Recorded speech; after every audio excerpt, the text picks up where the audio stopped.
Nagpapalinis yung ano ng tilapia. Mamaya ano kayang gagawin dito?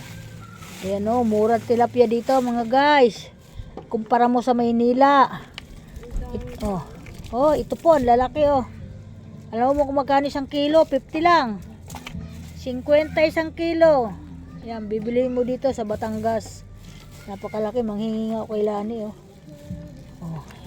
Manghingi ako dito, mga 3. Wow, ang laki. Ayan oh, napakalaki mga guys oh. Mga tilapia oh, ang lalaki. Ang hirap linisin yan. Mamaya. Sarap yung inihaw. Ayan, dito naman yung maliliit. Oh. Ito. Kalaban ko ito sa paglilinis. Hindi mo ako mapapalinis dyan. Kasi pag ako'y nasugatan dyan, putol ang aking kamay. Wala akong pandugtong sa aking kamay. Sa mga diabetes ay bawal to. Ayan. Ito, bata pa ito. Wala pang sakit. Ang ganda pa naman na naglilinis oh. Ito ay pamangkin ko. Pamangkin ko na makulit. Yan. Oh, ito. Oh, iyan.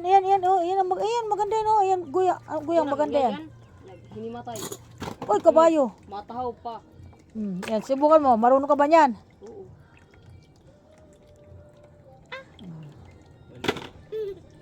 Mamaya kang alas 10 ng gabi matatapos niyan. Diyan ka lang. Oh.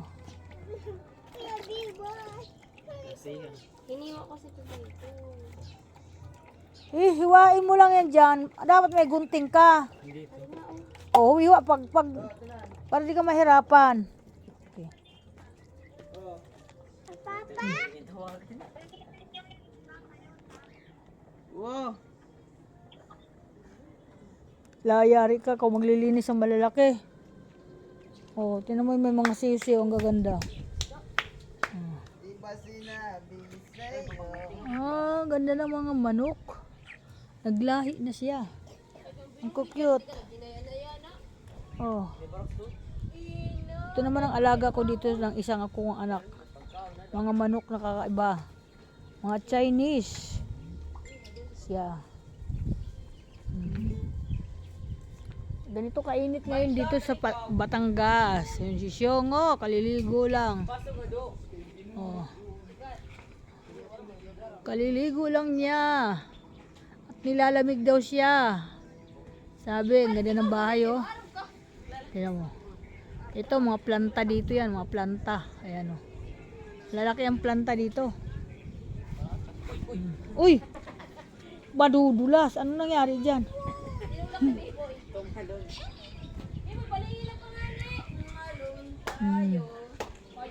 Isa pa lang ang dumarating dito na sasakyan. Mamaya, may darating yan. Mamaya.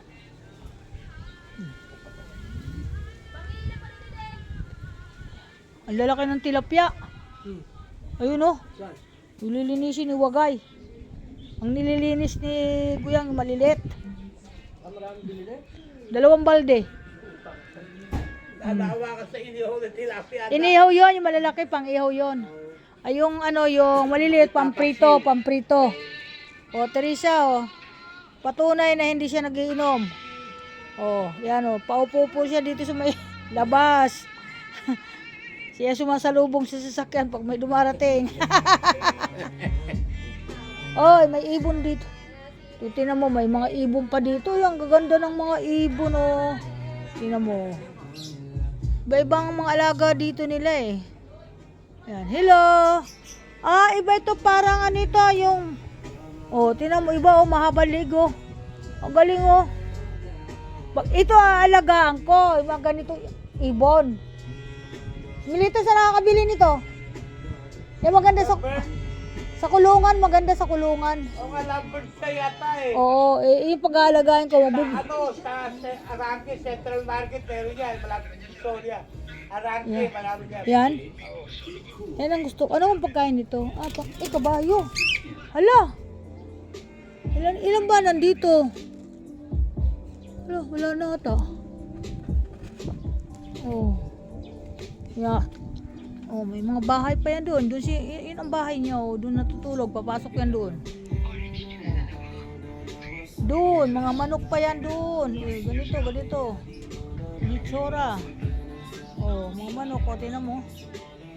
Mga pakawala lang dito kasi malaki ang ano dito, ang space eh. Maganda mag-alaga ng manok dito, nakabakod. Walang mangingialam ng mga alaga dito, nasa safety sila. Oh, ayan mga guys. Ganun kaganda dito. Kahit na ano, di ka maboboring. Kasi marami ka dito makikita eh. Ayan. Nakaparada sa sakyan ko, nainitan, puro alikabok na. Ilang araw na kami nakatambay dito. Walang income. Oh, diba? Susulitin naman namin to. Ano ito? Siguro, mga 1 taon bago kami bumalik dito. Yan. Isa pa lang dumating na sakyan. Puno. Oh, ganito nga. Tama naman yung anak ko. Ganito yung anak ko di. Ha? Pasok na sa pinto. Natutulog si ano? Sino ba to? Si Tuping? Si Tuping pala tulog. Pagal lakda siya. O, tinan mo. Sa mga taga-payatas. Ito si Tuping o. Blackda. Pagod. Ito yung kasama ng isang sasakyan. Hindi pala yun ang sira, hindi. Hindi. Yung truck. Lagi na nagsira yun. Truck ang sira. Yung dala ng matanda. Kaya pala doon siya dinistino, lagi sira. Oh, doon siya nakadestino lagi. Yan, dito. Pero may pinakamalaking bodega dito. Kaya lang, may hiniwalay na kasi siksikan na dito eh. Meron pa yan sa labas. Mamaya papasyalan ko yung isang warehouse ng anak ko. Doon. Papasyalan ko yan, titingnan ko doon. Kasi 5 daw ang kwarto nun. Ba't ka natatawa? Lali, tatawa ako. Ha? Kaya natatawa siya oh. Patay mo na yan. Miguel ka. Good afternoon sa lahat. Welcome to my vlog. Maraming salamat.